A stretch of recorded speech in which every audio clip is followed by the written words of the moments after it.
Today we have Zach Morvant, who is originally from Alaska, but now lives in San Francisco. He's by far the strongest rider that I know. Um, okay, strong physically and also on the bike, that's true. Zach started randonneering in 2022 with the San Francisco Randonneers. Prior to that, he was a bike messenger. From there, he got into racing his fixie in Alley Cats. Zach has won a number of well-known races, including the Red Bull Bay Climb and the St. Patrick's Day Massacre, an annual hill climbing event which he's now won 4 times in a row. He also holds the record for that as well. If you wait until the end, Zach will give us his 3 tips for completing PBP in a fast time. Zach, thank you so much for joining us. I really appreciate your time. A pleasure, Peter. Thanks for having me. It's always an honor. Great. Cool. So first question, and it's always my usual question. What does completing PBP mean to you? If you'd asked me that question when I finished versus today, the answers I think would be a lot different. So much happened. It's almost been a year, and so much has happened since then that has just besides just growing as a person as we all do, hopefully. Speak for yourself. I don't grow, but go ahead. Yeah. What is it? Growing old. Okay. Yes. Growing old is mandatory. Growing up is optional. Exactly. Very much a believer in that.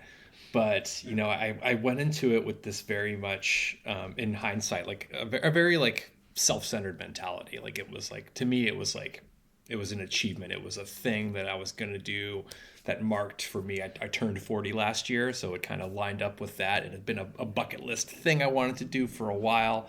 I was going to go out, I was going to smash it, and like it was going to be great. And as we'll get into, things happened. Things happen to you at PBP. Yeah. You don't happen to PBP. It happens to you. And then also getting to see, I got to visit the awards ceremony with Rob Hawks back in February. Because the San Francisco Randonneers, for those who don't know, our club won the award for the club with the most finishers from around the entire world. It's incredible. Incredible. Which is a whole thing we can unpack too. But going back and going to that ceremony really like changed my perspective on it. I realized I had like this very kind of selfish mentality going into PBP. And when I got to see sort of the global community in a different perspective, it just gave me a new way of looking at it and just seeing the passion that so many folks have, not just in riding it, like seeing like the youngest and oldest riders, and someone had done 13 PBPs and won an award for that, which, do the math, like how many years is that? And just seeing and the folks who put it together, like it made me feel like I was a part of this much bigger thing. Which when you go into PBP, you have a lot of folks telling you like, it's about the people and it's this and that, and you can hear it. You can hear these words. They weren't computing for me in the way they did until much later when they had kind of a gestation period. That's cool. Before we get into your actual experience, I want to go back and let's just talk about your background in cycling. Why do you ride? How does it make you feel? Like I know you've been riding a long time. Yes. We started cycling as kids, not really like cycling, but like we'd ride bikes. You go off in the woods with your friends and fuck off. Can I say that? Sorry if I'm going to give you an explicit You can content. say anything. Yes, it's whatever you want to say, Zach. But, as a way to like get away from your family and just screw around and get into trouble. And then, come like high school, college age, a lot of us tend to like put the bike away and maybe we never pick it up again. For me, I didn't pick a bike up again in any meaningful way until I was going to graduate school. At this point, I was living in San Francisco. I was a bartender at the Beach and Park Chalet. This is like the mid-late aughts.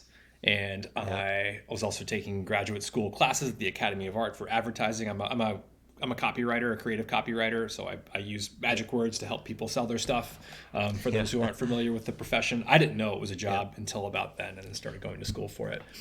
But getting across town, it became much easier when a friend of mine was like, "Well, you're taking Muni and a skateboard. It'd be faster if you just rode a bike." And I was like, "Oh shit, I hadn't thought about that." So I rehabbed my old like REI Novara 35-pound whatever mountain bike. And that was my commute vehicle. And at the time, I think it was a mode of convenience for me. It was a way to like get to the places I needed to be faster. And as I fell more into it, I enjoyed going on like party rides and like just kind of exploring the city on it. And it was this cool adventure vehicle. And then in retrospect, not to turn this into a therapy session, but my early adulthood was marked by a lot of grief and like dealing with it through very unhealthy means. Was very into partying and drugs and alcohol. Being a bartender doesn't help that. It's part of the lifestyle. But in hindsight, like the bicycle was a way, basically saved my life. Like it turned me into, it took time, but I became much more mindful of my health. And I always think it's a very healthy addiction. Isn't that right? Yes. Like there's a whole range of health and addictions, but this has to be one of the better ones. Yeah, I certainly learned I have an addictive quality to my personality, and this is definitely one of the healthier ones, as you would say. Well, that's cool. And so then continue your story just then about how it evolved your biking in San Francisco, because this is great. Yeah, so I became kind of aware of like the messenger scene and alley cats and like Mash and Macaframa were these very influential videos at the time of people just shredding around the streets on fixed gears. So around that time I'd gotten like a secondhand steel fixed gear too. Couldn't tell you the brand, it didn't have one on it, but rode that thing all over the place. Ended up doing AIDS Life Cycle because I wanted to like do a charitable thing. This seems like a cool big bike adventure for a good cause. That was my first like serious bike thing. That's when I first started wearing Lycra, I think. And then from Which there, is always that's a big step, isn't that right? The Lycra is a big step. Lycra and clip-in shoes. Yep. Okay. Yep. It's over. It's over at that point. It's over. Exactly. You don't care anymore. It's true. Yep. But kind of came up in the fixed gear scene, and then was also, people were like, you should get a gear bike because you're really fast and do road racing. I was like, sure. And I found a cheap road bike. I think it was like a Performance Bikes Scatante, if you remember that brand. I do. So I had this crappy bike that people would make fun of, but I would go to road races, and it got me all the way to Cat 3. And I probably made a lot of people mad beating them on that bike because they had their like S-Works or whatever. And I've got this $700 thing I got secondhand. But that was the path into road. Zach, can I ask, like, obviously you're a genetic freak, okay? Right, on a bicycle. I'm a freak in a lot of ways, apparently. So when did you figure that out, that you had a real advantage in biking? Or like, was this something from sports when you were younger in general? I was not a good athlete as a kid. That's interesting. Yeah. Yeah. I played baseball and basketball, and I was not very coordinated. I didn't have the attention span for baseball. I would frequently be like, all right, we're going to put this kid in the outfield because he's not very good at catching or throwing. And then I'd be daydreaming in the outfield, and like a ball would land right by me because I wasn't paying attention. For basketball, I was good at like, I was tenacious on defense, but like not good at like shooting or passing or anything. So I had an engine, but I also hated suffering. So like when I did track and field and cross country, because I was like, well, I'm shit at ball sports, I will do running. Yes. I was kind of mid pack because I just didn't like hurting very much. That's interesting. Yeah, because didn't embrace that really till much later. Yeah, like you really have an amazing engine, essentially, right? And it's funny how it was hidden in all those other sports, and then you just found a sport that it's just all engine, basically. Yeah. A little bit of technique here and there, but I'm still trying to get my hands around that. So then you did the Alley Cats, you did Cat 3 racing, and it just became more and more part of your life, essentially, riding. Right? Yeah, I got really into road. Like from Alley Cats, I got super into road. Worked my way up to Cat 1. Like kind of like went up a category a season. And then like time trials were like one thing I found I was really good at. So I would find like the local stage races that had a time trial as part of it. Yeah. And if I could do well in a long road race and a time trial, I could usually like sew that up pretty nicely and get a good place. Yeah. And then gravel started happening like in a big way, and that's where the challenge kind of went. So I moved more into doing that stuff. And that's interesting. Yeah. And then just Zach, like, I'm going to ask you, how does it make you feel riding and competing? Because they're two different things, isn't that right? Like you ride for fun, I'm sure, whatever. Yeah. But you also compete very actively. I do, yeah. I think it's one of those old adages, train to race to win.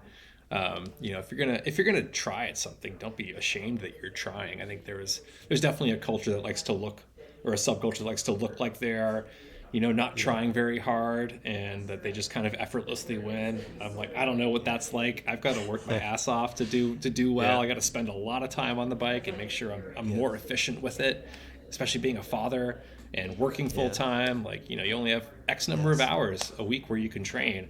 And so for me, making the most of those hours, it feels good to be focused on a goal and making progress toward that goal. And also just love being outside. I love the fresh air. I love being able to see the beautiful scenery that we are blessed to live in the Bay Area. There's a lot of feelings that cycling Zach, brings up in me. You are, a very competitive person. That's my observation, at least. I kind of am too, quite frankly. But I just don't have the genes to back. I don't have the genes to back it up. Were you always competitive? Where does that come from, or did you develop that over time? And maybe, I don't want to get ahead of ourselves, is that slightly in contradiction to maybe the kind of spirit of randonneuring, etc.? Sure. Yeah, I think I think people can have a different attitude about competition depending on their perspective. Like, I think I used to have this view where competition was like, it's about beating everyone else. And like, so to me, I thought like, oh, if you're competitive, you're an asshole by default. Right. And, I think as I got older and kind of learned got more passionate about cycling, and also got exposed to people who were successful in whatever field they were, be it athletics or their profession or a creative field. I realized that, competition isn't about squashing other people necessarily. To me, it's more about, I'm competing against myself. So that, is kind of a roundabout way of saying I didn't see myself as competitive when I was younger. I think everyone likes to be good at something, and it's always gratifying to find a thing you're good at and follow it as far as you can, which is what I feel like I'm doing every day. I'm trying to find the new, like, cycling has so many different disciplines and things you can do with it, and finding a new thing to chase is exciting and it's gratifying. And reconciling that with randonneuring, which, by its nature is or officially is non-competitive, and at the same time it records times, and anytime you get two people, like, what do they say, the first time a bike race happened was when two people rode a bike together, right? Or something. I'm paraphrasing it poorly, but if there's a time or a distance goal or something, completely. There's going to be people who if it's going to be measured, people are going to try to be the best at it.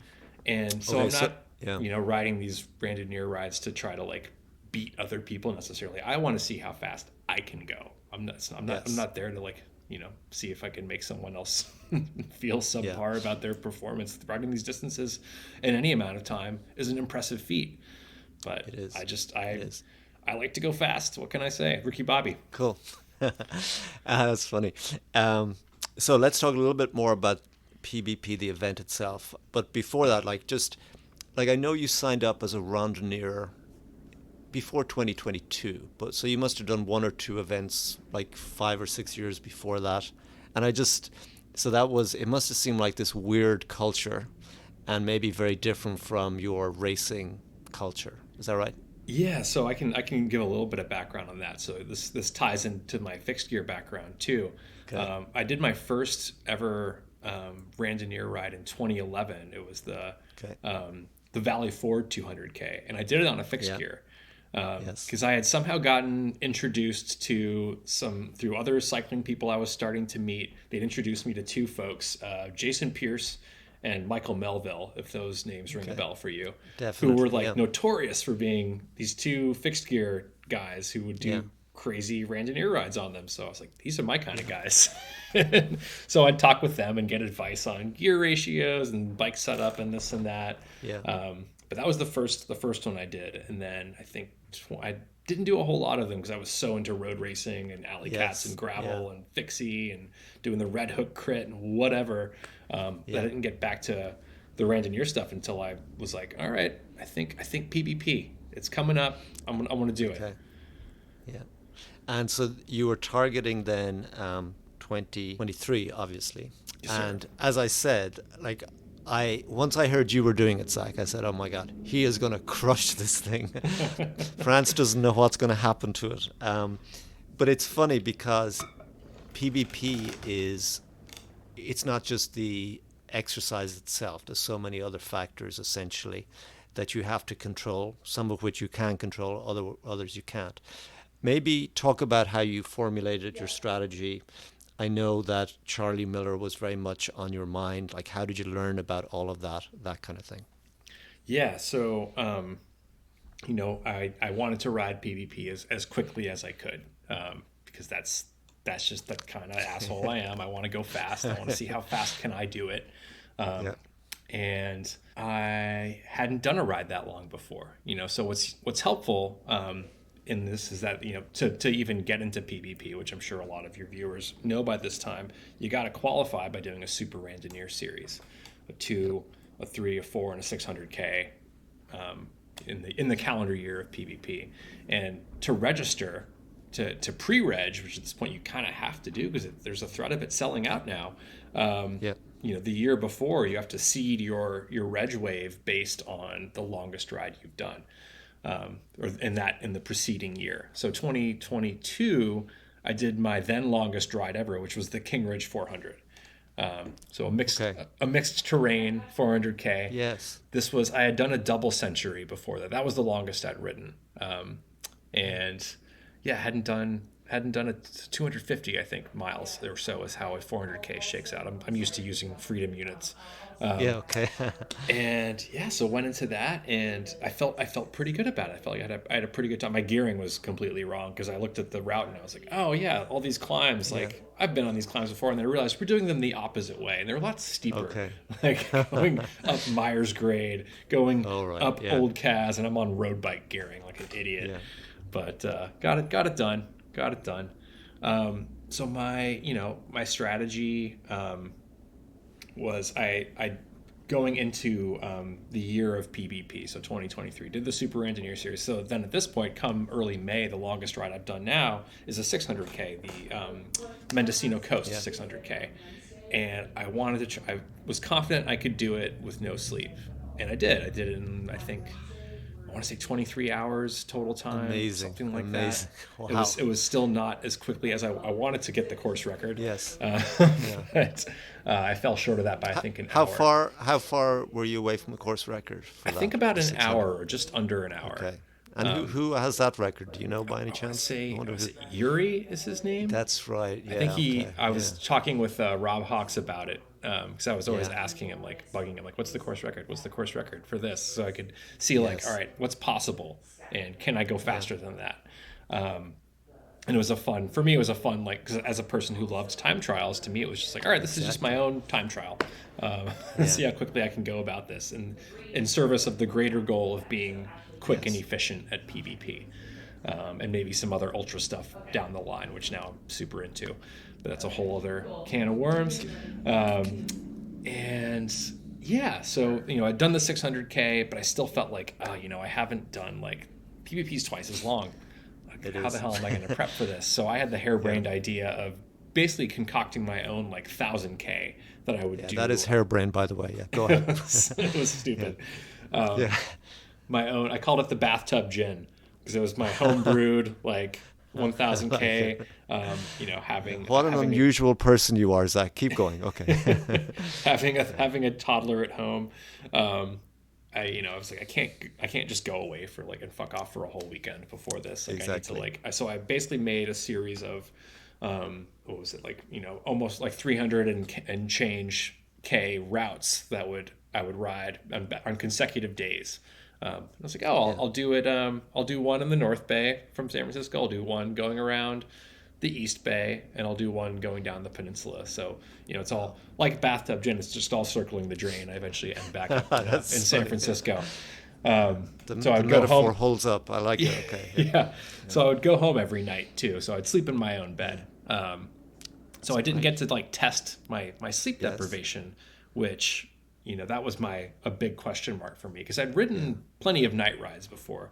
I don't know if you ever did any of the Wolfpack Hustle rides that I used to lead, but this was like a nighttime group ride that me and several other people did like every Monday night, like church. We just showed up and we'd ride from like 8 p.m. till midnight or whatever.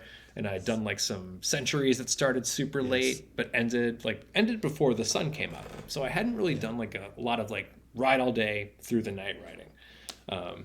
And I really should have done that in retrospect. Okay. Yeah, that's okay. You learn a lot about yourself when you've ridden through your first. A little bit of night. Foreshadowing, perhaps. Is that what's going on here? Okay. A little bit of foreshadowing. Okay. So that was my, I doing that 1,000K was like, all right, I kind of know what I have an idea of how I can pace my power and my effort over this long of a distance. So I can roughly extrapolate that to what I'll try to do for average for PBP. Okay. I just want to ask you two questions before we actually start about PBP itself. One, obviously you always rode by yourself when you were practicing, okay? Like there's no one else as fast as you, basically. There's no one dumb enough to do this stuff I'm doing. Okay. Did you think that maybe you might end up riding with people at PBP and that would change your approach or not? I did, because I had heard from talking with folks and from race reports I'd lurked online that for the people who want to go fast in the earlier waves, that the start can be like a road race and that it can be a hard start. So I was ready for that. And even I think the first day, I did one of the Fat Cake Club rides on my 1,000K adventure. I did a Fat Cake Club ride, and then I went and rode down to Santa Cruz and came back. So I got like the hard start. I got the hard start simulator and saw like, what does my power look like over the course of the next 300K after this hard start. Yes. But I felt pretty that day I felt confident. Like it felt good. Yeah. Okay, the next question is slightly unrelated, but you're married with a kid, right? And does your wife know, like, how does she deal with living with such a weirdo, essentially? How does she do it? Oh man! Well, so when my wife Bridget and I first met, she likes to joke that I was way cooler because I hadn't gone whole hog into cycling yet. I was also like I would surf. I was not a very good surfer, but I liked it. I would go like sport climbing at the local rock gym. My athletic pursuits were a bit more varied, but I was like I was starting to go down the path of like complete bike freak. Yes, exactly. Down the bathtub drain, basically. Down the bathtub drain, exactly. Yeah, exactly. Yeah. Cool. All right, let's then talk about like PBP getting there, logistics. I know you travel with your family as well, which is also its own thing. Yeah. Maybe just talk about the logistics to get to the start line. Sure. So we planned to make this like in its entirety like a 2-week trip. We were like looking at it as, well, we're going to fly all the way to Europe. Let's stay there for a while. We got an Airbnb in Paris. We also invited my mother-in-law, Liz, who's fantastic, and loves her grandson, Felix. So she came with us, and we all met up at the airport and took a car together. I packed the bike and everything. We get to the Airbnb, check in. Things are nice. We have 3 days before PBP, and toddlers. We all get bad jet lag. Toddlers get atrocious jet lag. Crazy. So the first night, Felix wakes up at like 1 a.m. screaming his head off, and we cannot get him to go back to sleep. We have to it's like bucket brigade. We're passing him around, trying to calm him down. He finally gets back to sleep. We finally get a little bit of sleep, but I get maybe 4 hours of sleep that night. Then we're kind of going around touristing, just kind of getting settled in, like exploring the neighborhood a bit. And we're like we're like in a great neighborhood. We're very central. And then the next night, repeat. Like Felix is like freaks out again. And again, it's like another night of barely any sleep. So Felix doesn't know that you need to be rested for the start. I tried to tell him, and at this point he's 2 and he's not really getting it. He needs to get on board. Okay. Yep. Yeah. And then, there's the packet pickup day. So I have to go out to Rambouillet and like get all the things. So I'm like, this is good. This will be a good like test of like how I'm going to get there the morning before, or the morning of the event, because my wave doesn't start till the afternoon. So I go to the train station. I'm forgetting the name of the massive train station in the middle of Paris right now, but Yeah. go to the Gare, and I'm not like Duolingo has not prepared me for dealing with the chaos of a French train station. Like it is madness. Like the ticket machines are like none of them can give you the Crazy. tickets for the place Yeah. you want to go except for this one machine because the other ones are broken and there's a queue a mile long. And I'm like, am I going to get there in time for my pickup window? Holy shit. Well, I find a couple other people in Randonneur gear, SF Randonneur gear, and I'm like, oh, I know where you're going. So Yeah. we link up with our brain power combined. We somehow figure out how to get our tickets, get on the train. We're in Rambouillet, get our stuff, get back, and then, it's the night before the event, and Felix sleeps like a baby. Oh, But okay. I am so full of anxiety and my own Oh, demons yeah. that now I barely Yes. sleep because of my own damn head. And so I'm looking at 3 nights in a row of getting 4 hours of sleep per night, Crazy. going into this event where I'm going to be Yeah. totally sleep deprived. And Zach, to me, it was amazing to me as well. I felt very nervous before the first time I did it.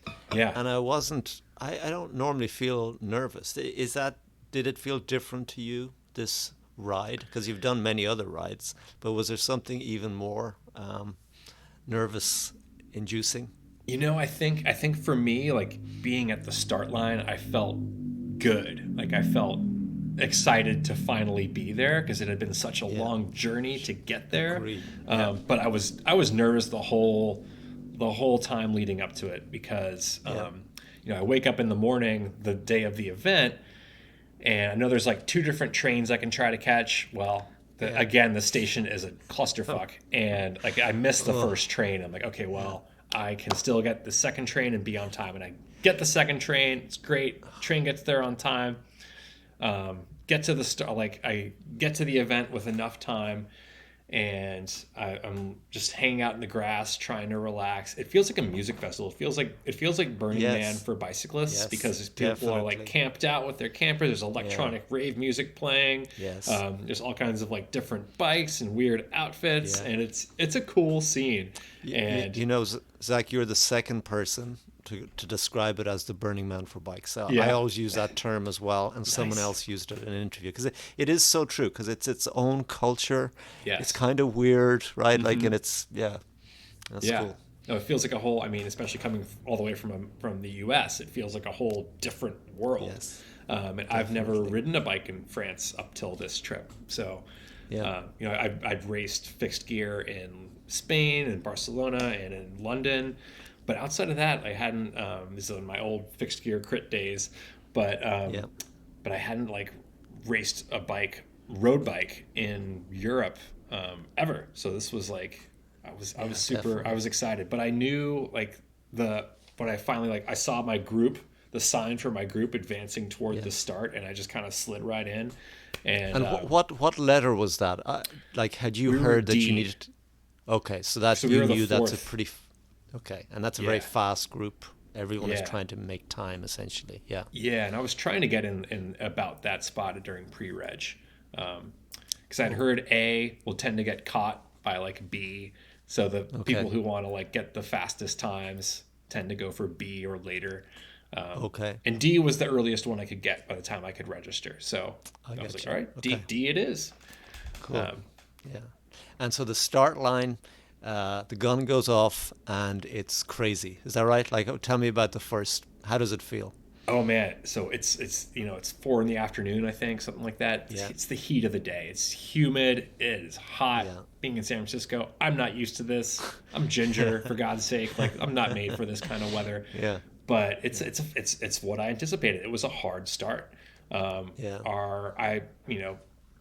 Having familiarity with road and crit racing, I positioned myself near the front as much as I could, and it's just like there's the news people, there's the people recording, and like there's the TV personalities. I don't know who they are, but they're clearly well known, and they're giving like the hype speech, and the president of the ACP is there, and it's like it's a vibe, and I'm like feeling good. I'm like, all right, we're gonna now we're gonna get to the part where I don't have to be nervous. I just got to ride my bike. This is gonna be the easy and part. Zach, did it feel dangerous? Because to people like me who don't race or anything, it felt very dangerous the first bit. But that's part of it's just another start for you, or did it feel in any way more dangerous? It didn't feel more. It felt like just another start. Having done tons of mass starts Yep. before and been Yeah. in some really sketchy fields, this didn't feel that bad to me.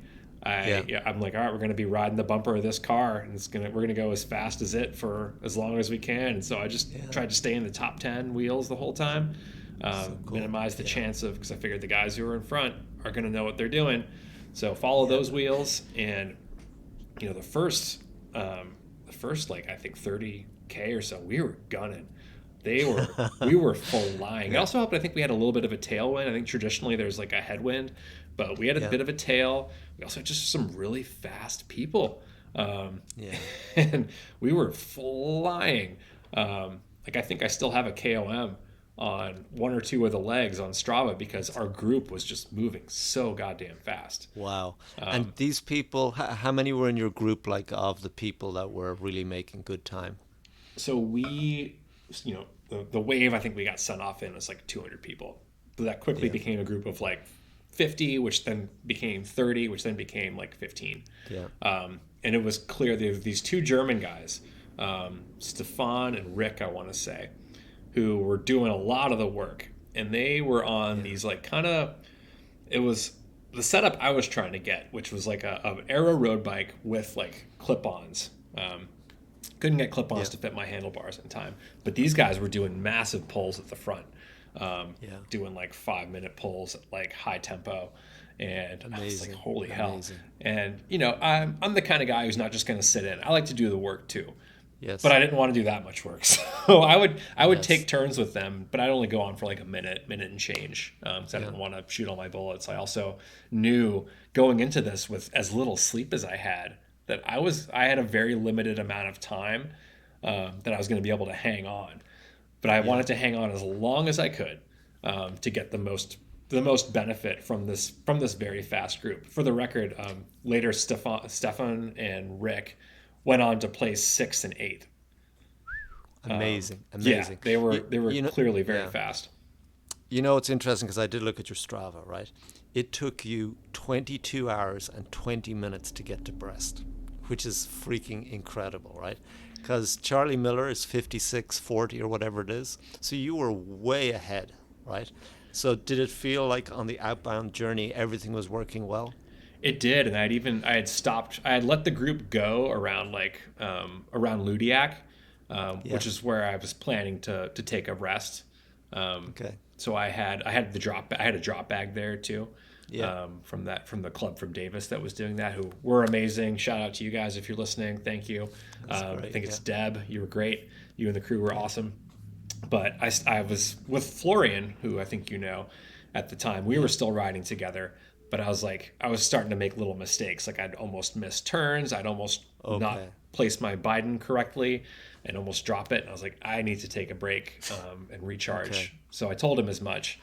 And let him, and we had a quick breakfast together. This is another mistake I made. A lot of American racers are used to food at a race being provided. I didn't realize you had to pay for all the food that you didn't bring yourself. I did not bring enough euros. I had a card and I had like 40 euros with me, but the card machines barely worked. So that impacted my nutrition quite a bit. That was a mistake I will not make again. And Zach, can I ask you, so you're trying to achieve Charly Miller. Was it very much, okay, I'm going to try to sleep if I get really tired? Or was it a rigid plan, you're just based on how you felt? My original plan was I was going to take brief rest stops in Ludiac, each on the outbound and on the inbound. Depending on how I felt, I would sleep more or less.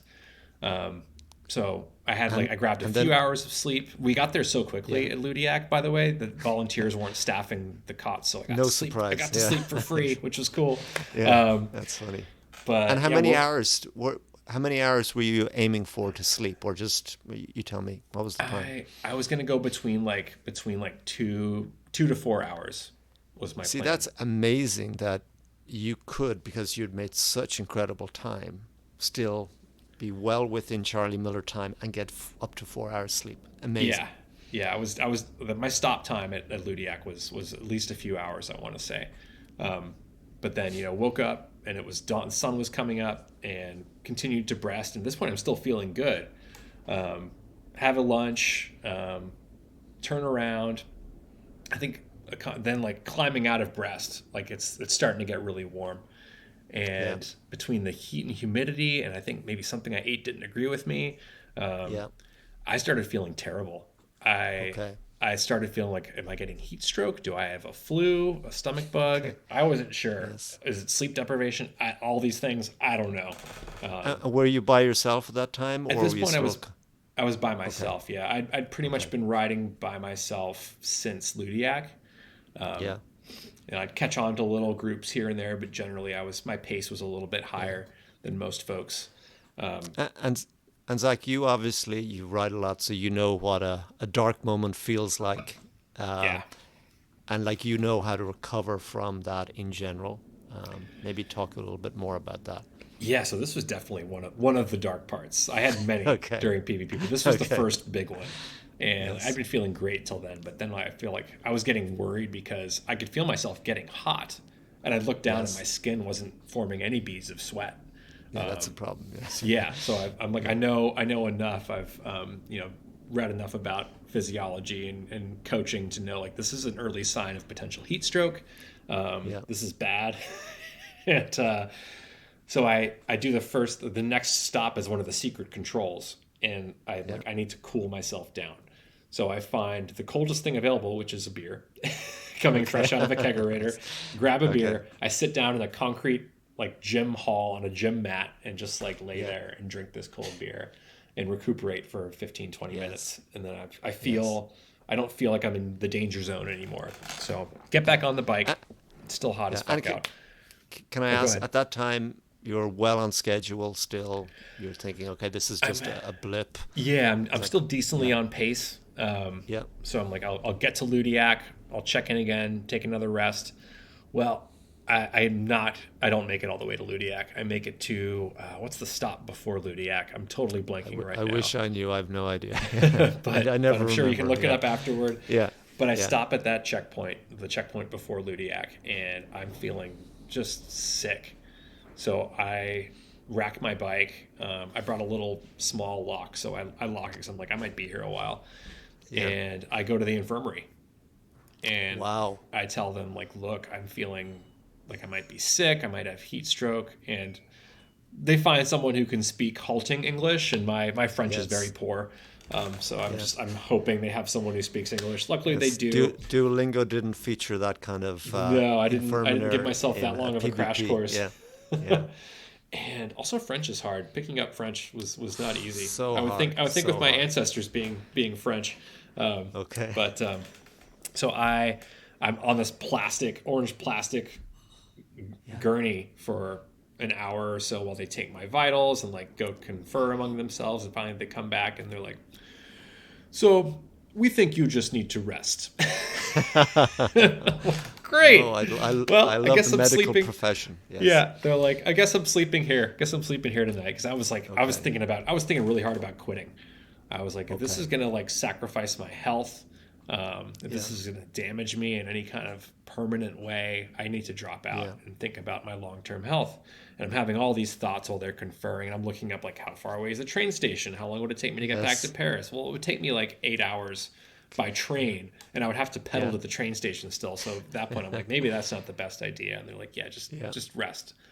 So at this point, all the outbound riders are clogging up this checkpoint, and they're all wanting to sleep. So I've got to stand in line for like half an hour just to get into the dormitory. Finally get in. I pay the €10 plus the $4 to get like a towel, which is basically like a giant version of an Italian napkin. It barely fucking works. So I go into the shower. I'm like, I might as well shower while I'm here. I go into the shower, like kind of shamming myself off with this excuse for a towel. Lay down in the cot, and the cool thing is they let you set a wake up time. So I gave myself 4 hours, and during this 4 hours, I didn't sleep a whole lot, but I laid down a lot, and I felt feverish, and I would get up every hour on the hour because I had to pee. There's all that liquid I didn't sweat out, right? I ended up peeing it, I think. But I woke up or I got micro sleep bits here and there, and then after 4 hours of that, I woke up feeling pretty good. That's great. Yeah, so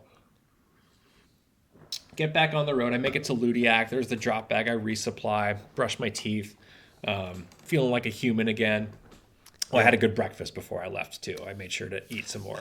And Zach, obviously you weren't going to make Charly Miller then. Were you kind of pissed off, or you were just happy that you could actually finish it at that point? So at this point, I thought there was still a chance. I was still holding out for it. The way the schedule was going, I was like, I could still make it. I could still make it. I run into Theo Gogley. There's a chance, yeah. You're saying there's a chance.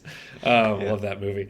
I run into Theo Gogley at Ludiac, and he and I end up riding together for a while, which is great. So I've got some company. I have one. I'm not sure how much power I can put out. I'm like barely doing zone 2 at this point. Yeah. But I do have a moment where like something I ate again did not agree with me, and I put out the time trial of my life to make it to a bathroom before I poop my bibs. Wow! Well, that's a win right there. That's seriously, because right I'd already passed the drop bag where I had a fresh change waiting for me, right? So yeah, it was do or die.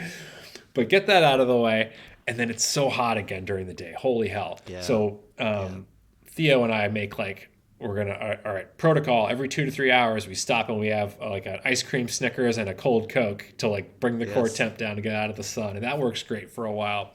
Eventually get to a point where Theo doesn't feel like doing my pace anymore, so he like kind of drops off to get some French fries. I keep hammering ahead like a moron, and it's coming. It looks like it's going to be a second night. I'm going to have to ride through a second night, which I had not planned on. Or a third night, which I had not planned on. And I'm cracking at this point. Dawn is approaching. At this point, it's not, I know Charly Miller's not going to happen.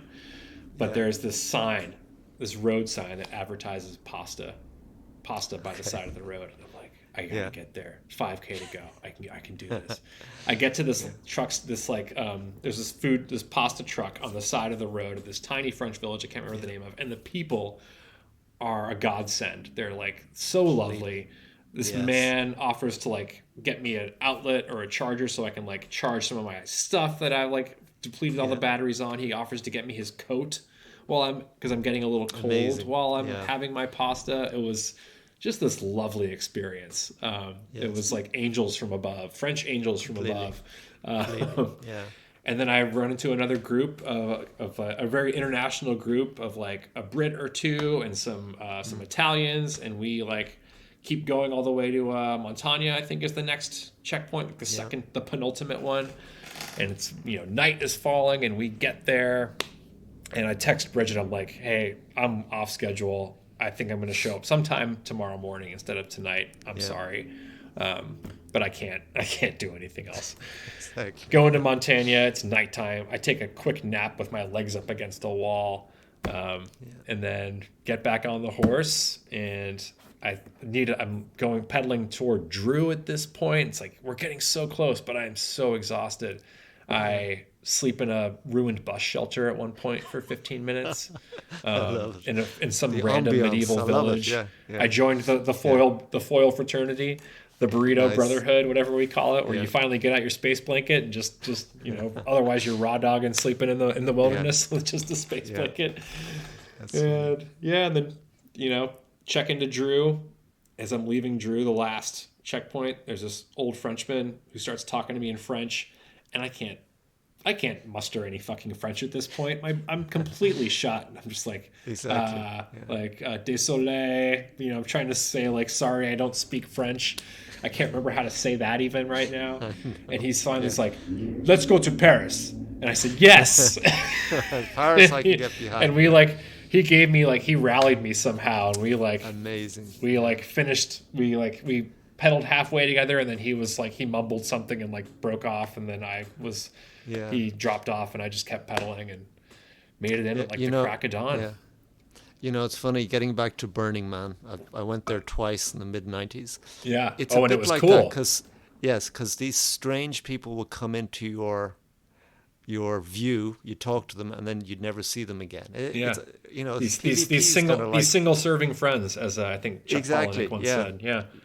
It's kind of interesting. Anyway, sorry. So you get to You're getting close to the end. You must be Yeah. feeling pretty happy at this point because you have been on a journey. Is that right? Yeah, I don't think happy is the word. I Okay. think, but the end is in sight. I'm too tired to be happy. I get Okay. into Rambouillet, and Yeah. it's so quiet. There's barely a soul around. It's just Yeah. pre-dawn. And that last like 30K was just the hardest 30K I think Wow. I've ever ridden. Like it was just so Interesting. like, and then you cross that little bit of gravel into the finish, and you're like, it's over. Yeah. It's over. Like, I'm like, I just want to eat some food. I want to drink a beer. Yes. I want to go to sleep. But Yes. I want to get back to Paris. I still Yes. have to get back to Paris. Zach, I'm going to just read here because I saw this on your Strava. I think this is Yeah. pretty much immediately after finishing. This is what you wrote, okay? Okay. Thus concludes one of the hardest things I've ever done. Dizzying highs coupled with lots of dark nights of the soul. Lots to process and unpack more later. It sounds like you are a copywriter. Nicely written, but it kind of describes you were on a journey, basically. I steal from the best. That's what makes a good writer. No, yeah, it was a journey, and I think the only thing that was harder was rearing a newborn child. Like Okay. this was right up there though. This was so difficult, and like it took so much to get there, so much to Yeah. get through it, and then like Yes. the journey of recovery afterward was so long too. Yeah. But in the moment, like I wanted to get back to Paris and back to my family. I crossed the finish Yeah. line, but my journey wasn't over. Like I ran into Brian Kilgore, Definitely. who graciously bought me a beer because again, I had run out of money. Yeah. and they didn't take cards at Rambouillet. That's funny. But I had my free breakfast. We shared like a giant strong beer, and then I stumbled onto the commuter train Yeah. with all these like normal people going about their normal day thing. I'm Definitely. this fucking shell of a human who stinks probably and is Yeah. like getting on probably a train they don't even allow bikes on at a normal hour because it's Yeah. so crowded.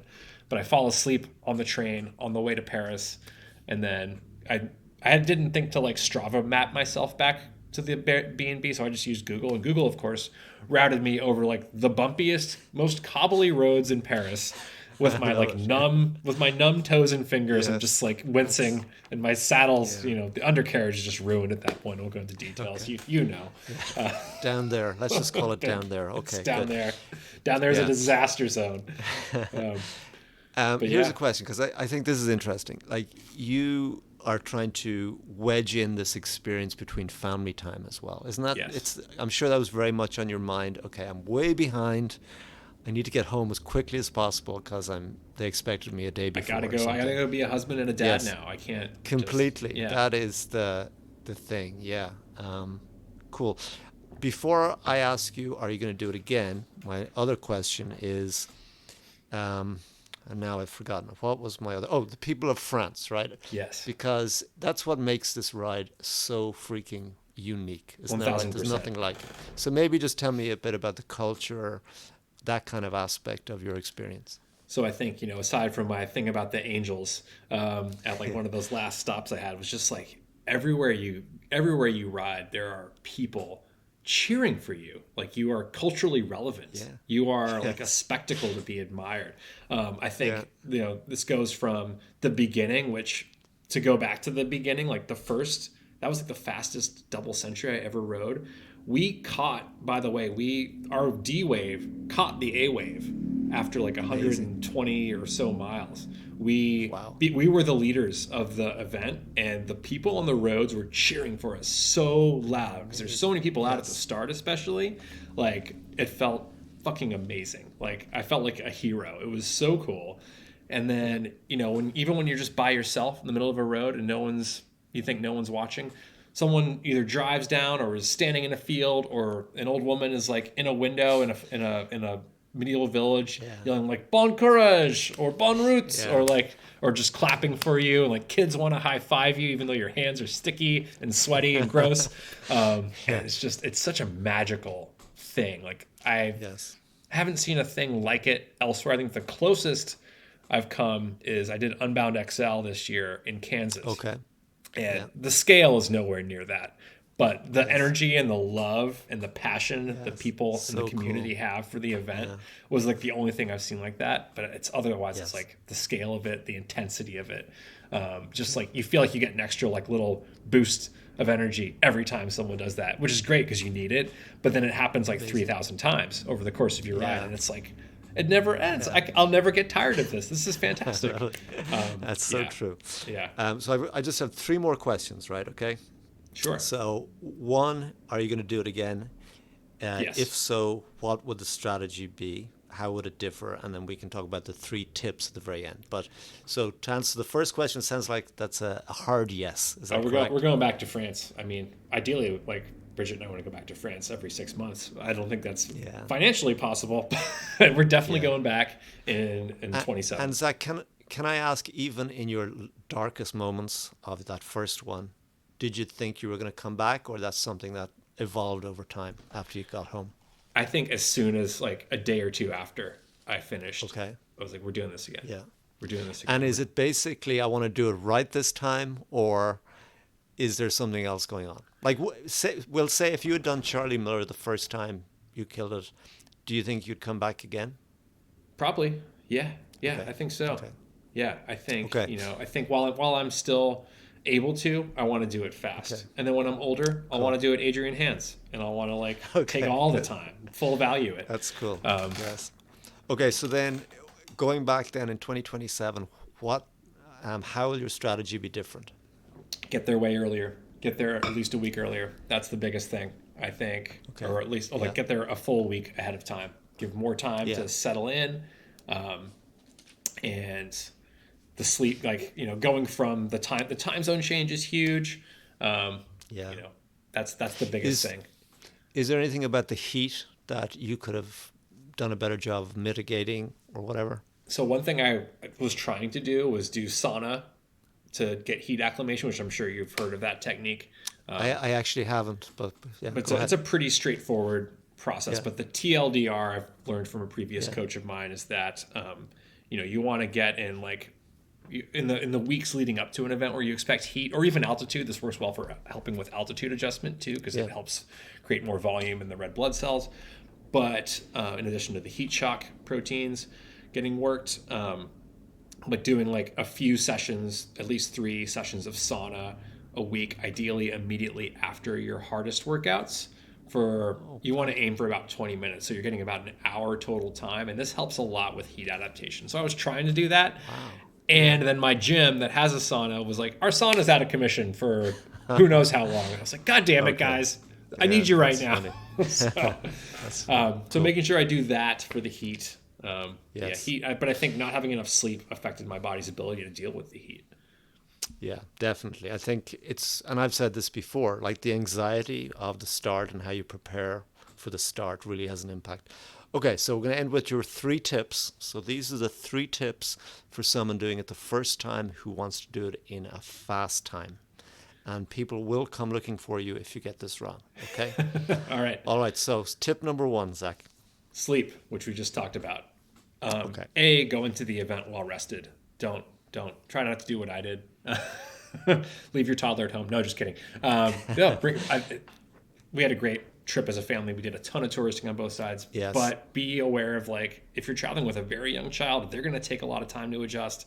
You're going to take a lot of time to adjust, especially if you're coming from the U.S. So make sure you give yourself adequate time to adjust to the time change. Yep. Try to get as much sleep as you can. Bank that sleep before the event. Yep. And then also figure out what your sleep strategy is going to be during the event. And I think part of this too is making sure you've ridden through at least one full day and night, so you know how your body reacts. Like, do you get tired at a particular time? What's your circadian rhythm? How are you going to combat that? Is it with music? Is it with a caffeine pill? Everyone's got their different strategies and tips, but sleep is huge. Cool. Okay, number 2. Number 2, I'm going to go stop strategy. So, a lot of ultra distance and long distance cyclists will say, like, it's not the average speed of your pedaling that gets you the win. It's the minimizing the stop time.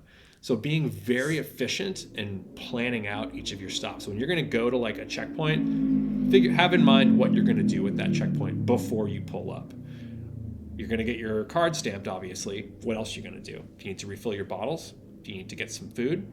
Do you need to monkey with something on your bike? Having a plan before you get off the bike of what you're going to do to maximize that time is going to help improve your time considerably, because stop time can't be reclaimed. Yeah, that's okay. And then the final one? Nutrition. Make sure you're eating and drinking enough. Bring enough money. Bring cash. Bring plenty of cash, because the card machines were not working. We're not all working, or they took a long time. So again, that goes back to stop time. But there were definitely parts where I was not eating or drinking enough, because I knew I had limited resources on me, and I depended upon the kindness of others and or the luck of having working card machines to get the calories I needed. Cool. Zach, great tips. Thank you very much. And I really appreciate your time. And it's really just great to hear your experience, because, there's so many things you can't control at PBP. There are not, and you got to control as many as you can. Yes, exactly. So we will see you in 2027. Thank you. Sounds good. Well, hopefully before that, but always good to see you, Peter. Thanks for having me. Okay, bye.